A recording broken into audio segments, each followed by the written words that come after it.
This is Hexperience. My name is Mary, and this is the space where we delve into the world of the beyond. Whether you are a new witch or just a curious, join in. Don't forget to follow the show for weekly episodes, and let's jump into it.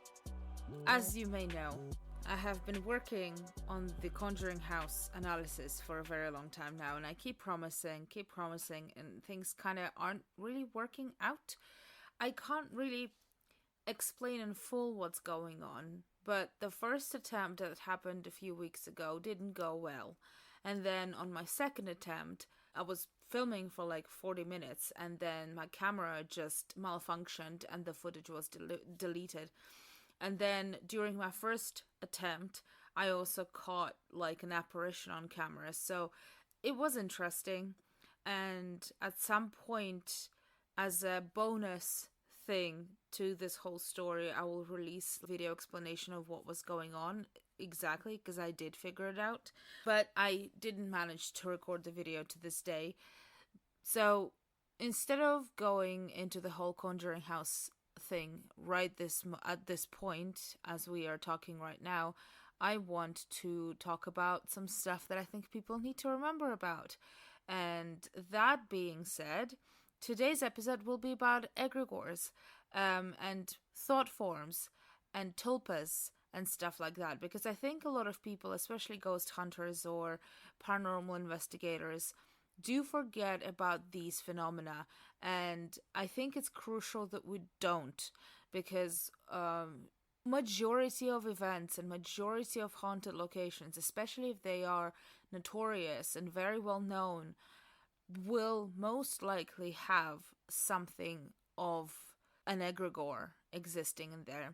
And I have a couple of examples that I will be bringing up. Most of them are coming from Sam and Colby or Exploring with Josh, and unfortunately not so much with Chris and Selena. Even though I did watch the Highway to Hell week that they have filmed, I haven't really paid attention, so to speak, as one could as a psychic medium. So today, like I said, we will be talking about these phenomena, and hopefully that will clear up the air. And as I've mentioned earlier, I will be releasing a bonus podcast episode that will go into a little bit more detail about my experience with what was going on recently. Now, before I go anywhere further, I want to remind everybody who's listening, my opinion about how these things work is not set in stone, is not particularly something that I perceive as 100% truth, because this is the world of the beyond that we're talking about. This isn't something that we can actually prove. So take my word with a grain of salt, and also generally understand that this is based on my perception, my experiences, and my unverified personal gnosis, which I have talked about on my social media a couple times before, and I will cover a little bit more in the upcoming episodes, as well as generally in the upcoming pieces of content. So kind of keep that in mind.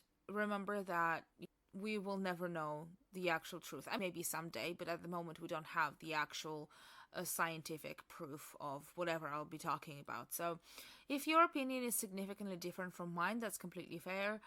So yeah, keep that in mind. So I want to start from egregores, or egregores. People pronounce it differently all the time, and kind of explain how I perceive the concept of an egregore and the definition of it, and how I sometimes visualize egregores as well, and how they function, because I think that's the biggest misconception that people have, or misunderstanding. And for that, as an example, I will bring up the Conjuring House.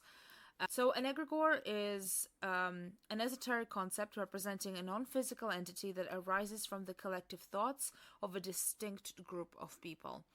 So technically speaking, all the thoughts, ideas, energy, be that creative ideas or imagination, or general energy and thoughts that we're putting into things, everything that we as a collective think about can feed into these blobs of consciousness or entities that become a little bit independent.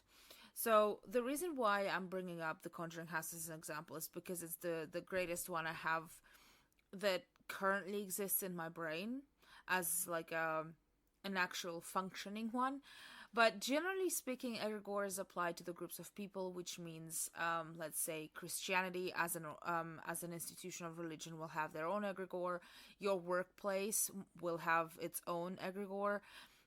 A street, if it is a particularly active street with an active, very close community that functions together and talks to each other and stuff like that, also will have an egregore.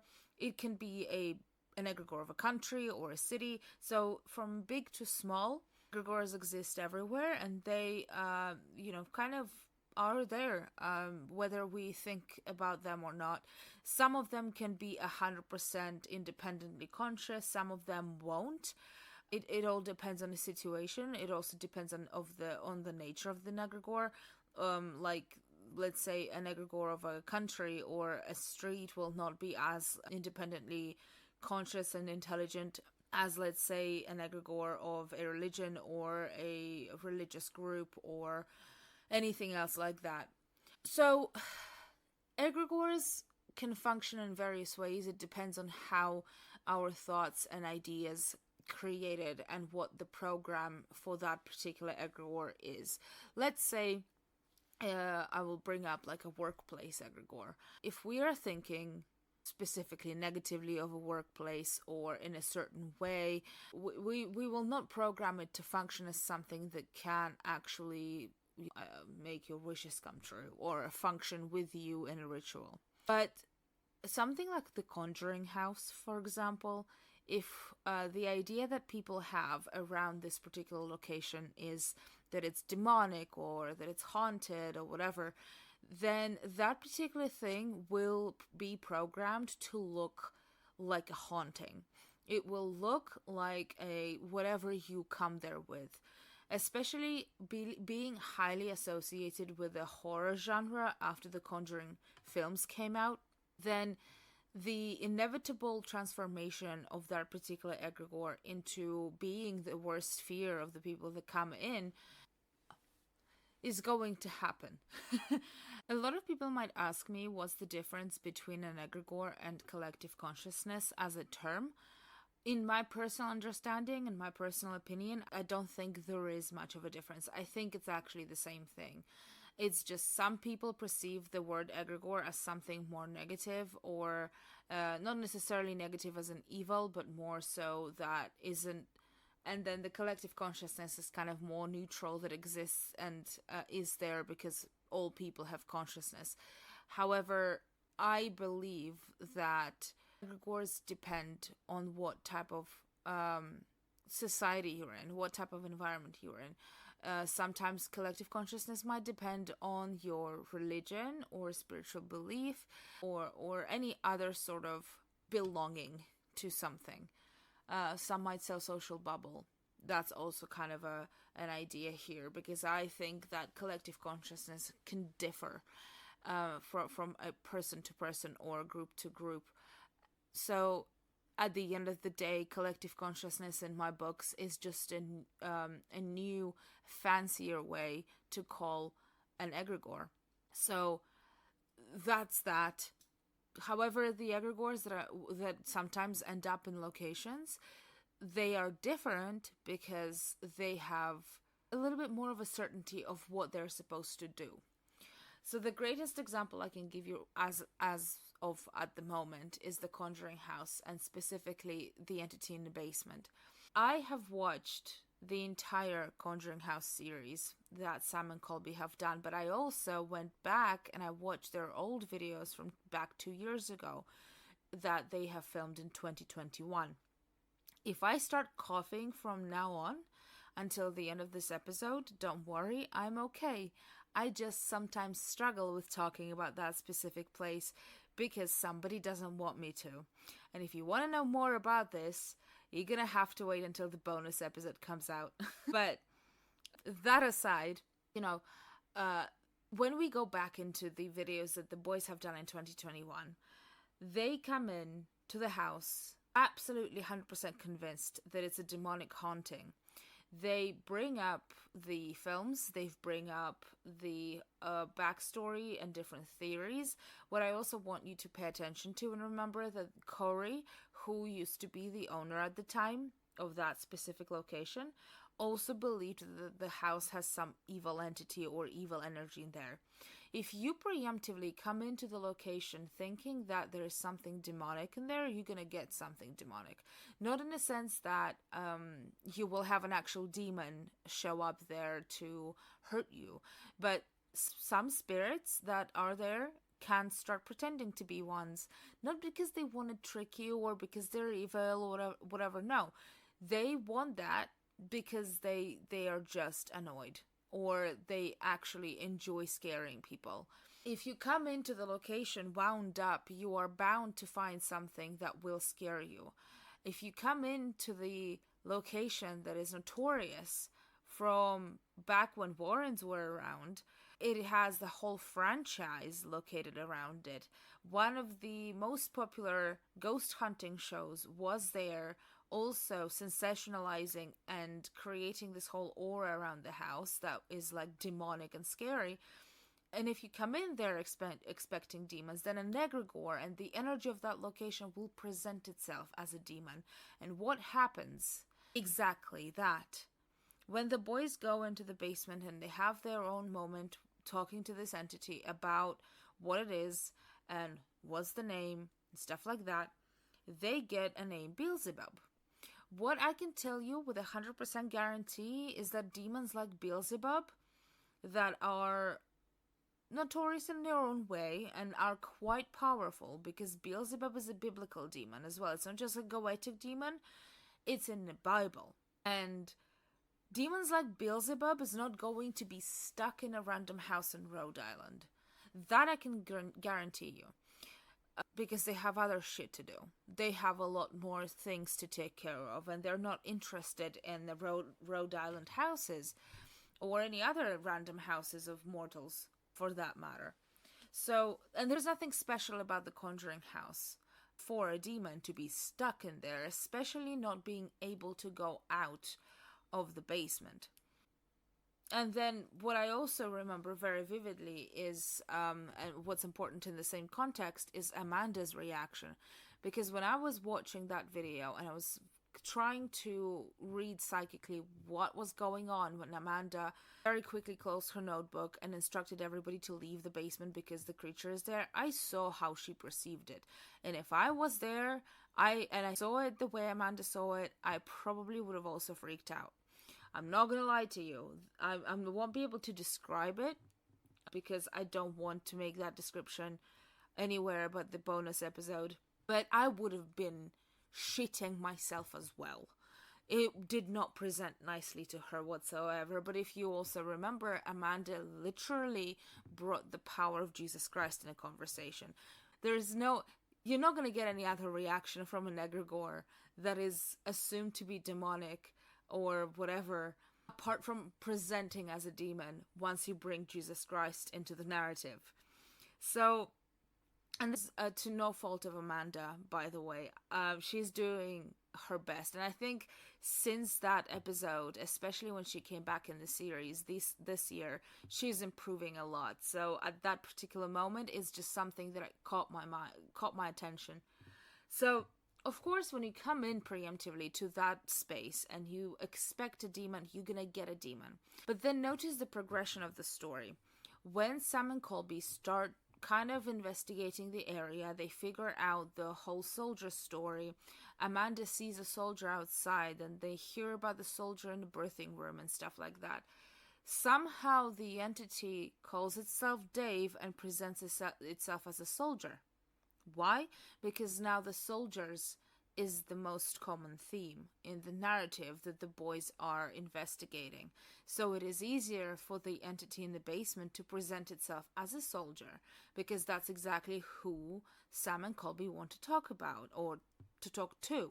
And it's very interesting because at the same time it kind of blends together with the Woods story. And I'm not going to be talking about the Woods today because I'm not really doing my Conjuring House analysis, but that's the change. So from a demon, it slowly transformed into Dave, who was a soldier.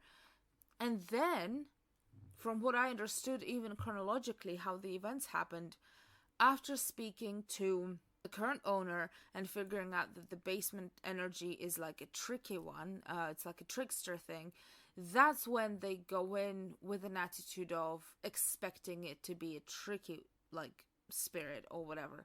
And with that, the narrative then changes when Sam stays alone in a basement and again expects that this particular energy is going to be tricking it and trying to confuse and scare him, right? So this entity transformed 3 times. It was a demon, it then became Dave, and then it became a trickster. That's what I want to pay attention to, and that's what I want to remind people, that if it transforms so much, depending on what the perception and expectation of the people in that area is, it is not going to be just a tricky spirit. Especially with Amanda seeing a representation of a demon, and not like a blob of energy that causes poltergeist activity, it's definitely going to be something along the lines of an egregore. Another reason why I'm thinking that is an egregore is because in 2021, I think to be honest, I might be wrong specifically about which episode this was in, but in one of the old videos, I think, when, again, the boys are sitting in the basement and they're trying to communicate with this entity in the basement, I think it was Alice Box that said Warren's money. 2 words, one after another. And within the context of that conversation that they were trying to have with that spirit, it was quite clear that the communication there was created by them. Again, I'm not 100% guaranteeing that I'm correct, but this is how I'm perceiving it. Warrens indeed created the egregore. Because yes, maybe the hauntings existed in that house prior to Warrens, but that massive activity that happened during the seance, that happened after the seance that, they've held, that started from them. The idea that the house is demonic started from them, right? So it kind of works together with the whole narrative of, the energy being there after the Warrens came and conducted their case. And moreover, that is supported by someone who owned the house before Corey. That woman used to have a daycare in the house, right? I know the boys mentioned it. But what's interesting is that the woman who lived there prior to Corey never reported paranormal activity. And she had a daycare there, so there was no imminent danger or imminent, feeling that there is something wrong. Just FYI, as I'm speaking, I know that I'm actively being watched by something else. Again, bonus episode. Just remember that there's going to be more information coming out really soon. I just can't really mention it now. And that's my cat. The fact that the previous owner that used to have this house before Corey kind of tells me that she probably didn't care. She might have never heard about the house being paranormally active. And that's fine. That kind of makes me think that this is likely to be an egregore, because if you're not afraid, if you're not thinking about it, if you're not giving it the emotion and the energy that it needs to survive, you are not going to experience as much of an activity because it knows it can't scare you. And speaking of which, yes, an egregore can exist only through big releases of energy and thoughts. If you think about it, if you allow it to have the emotion, allow it to have the fear or any other emotion, as long as it's a big spike. And there's nothing more powerful than fear that we experience when it comes to the unknown or paranormal, because it is the unknown, and we as human beings, it is in our nature to be afraid of the unknown, so it is very easy to spook us. And I would just assume that the lady who used to have that space did not really believe in that as much. As for the crooked neck lady, I know there is a story somewhere in history of somebody committing suicide by hanging. Historically, it didn't happen in a farmhouse. It happened elsewhere. And generally speaking, a lot of historical facts that were brought up in the three books are not entirely accurate. If I will be able to, I should be able to find that article. I will get that article up and I will share it on social media and in the show notes as well. So that you could also familiarize yourself with an actual archived factual information, because it's very important, before you go on the property or before you look into the location, actually what happened like there historically. So the hanging did not actually happen in the house. The crooked neck lady that doesn't really exist. So the supposed drawings of the kids on the furniture in the basement, I don't know. I mean, kids tell each other scary stories all the time. I can also kind of guarantee you that house was already like a pool of legends by the time the daycare was opened. So maybe older siblings told those stories to the kids that were in a daycare, or kids themselves created that idea. It is very easy to create that, but that particular egregore that lives in a basement can sometimes present as a crooked neck lady if you again come in there with an expectation of it to be exactly that. So it doesn't mean that the crooked neck lady doesn't exist there. It means that it's part of the same egregore. So if you want to be scared by that, you will be. I also should mention, because the whole Bathsheba thing pisses me off every single time people bring it up, and also the whole thing that happened in the graveyard there with the boys dancing around the gravestone. Bathsheba moved on. The Sherman family isn't there. They are not really there anymore, in a sense that they don't come through as much. Very, very, very, I would say, but specifically, I don't feel the connection between her and location. So she's not haunting the house, and the egregore cannot present itself as one either. So this is what I mean when I talk about an egregore haunting a location. Another example of like thought forms that can kind of present themselves as something. A video that Exploring with Josh has done, which it was actually 2 parts, and I think, to be fair, both of them are quite an interesting story, especially the second one. It's the Exorcist house. Not gonna go into too much detail. I will link the second video below, but you can actually see and witness how their group comes to conclusion that the demonic energy that haunts that house isn't actually demonic. And again, 2 things that happened in both the Conjuring House and in this house is that neither of those quote-unquote demonic energies they both couldn't have been removed by an exorcism, because the Conjuring House was exorcised and blessed and cleansed by Catholic priests, and the same thing happened in the Exorcist house. Neither worked. That means that if this particular way of doing things isn't working, it's probably not the entity that, it's probably not the entity that you're going against. You might have made a mistake and it presented itself as a demon, but it's not. So that's an overview with kind of more of a practical, understandable examples that I can give you, in a sense of how egregores might be haunting locations. This also applies to any other thought forms. An egregore is a larger concept. Thought forms can be smaller in sizes. They don't require as many people to think about, to get them created. I would say that tulpas can be like a class or a type of a thought form. If you don't know what the tulpa is, a Tibetan concept of an end that can be created by a person through meditation or any other like thinking about and manifesting. So it is a lot more of a complex process. Some people utilize tulpas in their practices. So this isn't something scary, but it's like, if you want to understand what a thought form is, that will be that.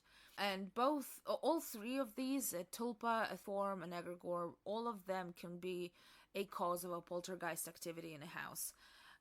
easily. There is no out of that.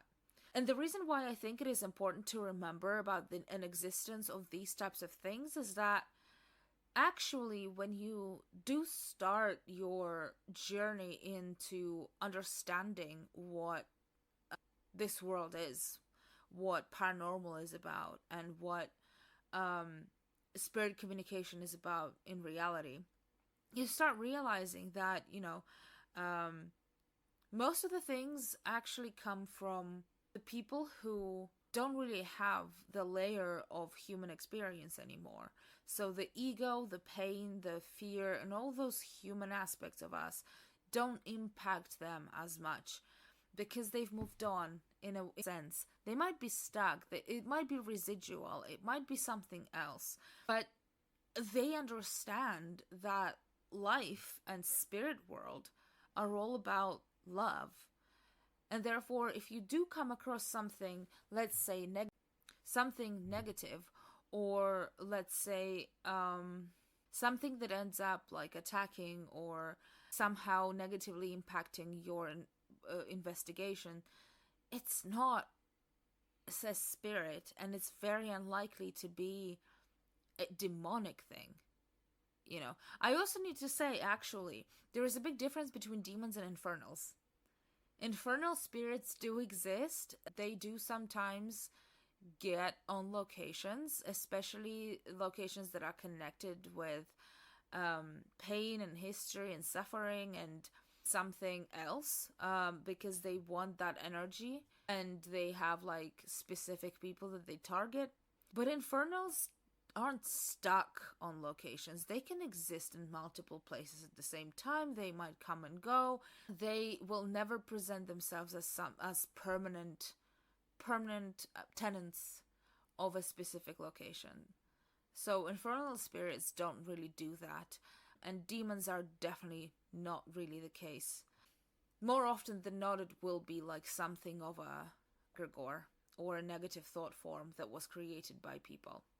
The question is here, do you get rid of egregores, or do you way to transform it, change it into something more positive? Absolutely. Egregores highly depend on the way we think about them. Because again, it depends on the thoughts, creative ideas, imagination of the people. And therefore, if a perception of a location changes collectively by thousands and millions of people, then the egregore will as well. I will not be surprised if with time, not immediately, but with time, especially after the series that Sam and Colby have done, the perception of the house and the basement starts changing. I'm not going to be surprised when, in a year's time or a couple of years' time, we will start hearing people debunking the basement of the Conjuring House from being this demonic thing into something a lot more positive and nicer. Which I won't consider debunk. I will consider the change of the egregore programming in my personal perception and like understanding of this. Is it important, possible, or necessary to get rid of egregores? It depends. It is such a nuanced, complex question that I will not be able to answer you. There is no correct answer for everybody. It all depends on the situation. You won't be able to get rid of an egregore anyway, because even if you temporarily disassemble it, energetically it still will come back, because people will keep thinking about things like the Conjuring House again. We will never be able to get rid of it now, unless somehow eventually people forget it ever existed. But even then, like a spark of that egregore will still exist there, because we're living such a big impact on that particular location. So I don't think it's entirely possible to get rid of them. It is possible to change them with the collective team effort of changing the perception of location or society or a group of people and stuff like that. So yeah, there is no right or wrong. There is no one answer that will fit everything. So you don't have to change. If you think you are coming across an egregore, you don't have to do anything with it. You can investigate, though sometimes it's very interesting to communicate with egregores. Tulpas and thought forms are slightly different, though. There are tulpas and there are thought forms that are created and programmed to specifically harm people. And that's where you go through a consultation, you go through diagnosis, you understand what this thing does, and then there are ways to get rid of them. There are. Like, it's very, very like that. It is possible.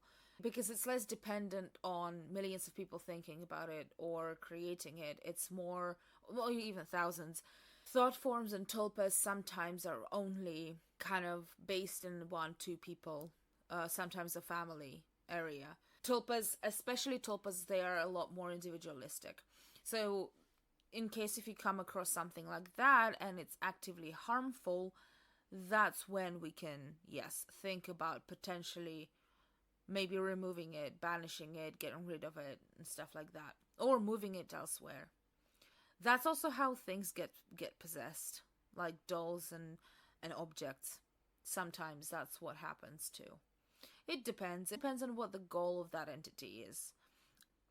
As humans, it's not our decision or capacity to get rid or destroy. Because energy cannot be created or destroyed, and these entities, they are created out of energy. So we cannot destroy them. We can banish, remove, physically move something somewhere, or create a new place for them and like take them there or tell them to go there. It all depends. But it's, again, to be a subject of our bonus episode that will come out this week as well. But this is my overview. And the reason why I decided to talk about egregores and all these things is because my current hyperfixation on the stuff that Sam and Colby does, or Josh, or Selena and Chris do, my hyperfixation on this kind of made me realize that this is a particular thing that people actively forget about. And I actually know 100% that Sam and Colby know of the concept of an egregore, but they think it's a very rare thing, when actually egregore is more likely to be on the location.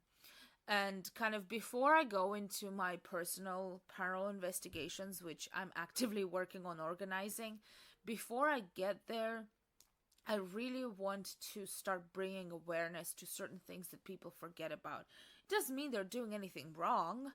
They're still doing like solid investigations. They get activity, they get communication. But the problem is that because we forget about egregores and thought forms, we kind of continue perpetuating this idea that everything's demonic, which is very based in Christianity. And it's time for us to stop. And to be honest, my sole purpose of existence online currently is to demystify this whole thing, be that witchcraft or spiritualism or anything else, because there's nothing scary, mysterious about it. Actually, it's pretty simple and human-based. So that's why I chose this topic for this particular week, because the more I watch it, the more I'm like, well, we think about a potential that maybe this place is very active because a lot of people think it is, so they continue existing there. And yes, remember, if you do come in somewhere wound up, you are more likely to work as a lighthouse for certain spirits that want to scare you, especially egregores. Well, with that being said, this is my third episode of Hexperience podcast. I hope you enjoyed it. If you know more about egregores, or if you've ever heard about it and you have your thoughts, please let me know. I will always have my Q&A and stuff open for your opinions. If you're listening on YouTube, please leave a comment. And of course, if you're hearing some of the parts of this episode elsewhere on other social media, please leave your comments as well, so that I could, keep this discourse going. And yes, let me know what you think about the episode in general, whether you still like my mic quality or you have any suggestions for other topics. And if you're interested to know more about the bonus episode and what will be included and when it will come out, you should follow my social media. I'm mostly active on Instagram. Sometimes I'm more active on TikTok, so follow both, and I will talk more about the bonus episodes soon. It's going to be actually quite packed with practical advice when it comes to these things, especially when it comes to specifically the theme of today's episode. So if you're interested in understanding how to maybe work with egregores for your benefit, or how to get rid of certain thought forms and stuff like that, then please stick around, follow me on Instagram, and you will know more very, very soon. Other than that, my name is Mary, and I will see you later.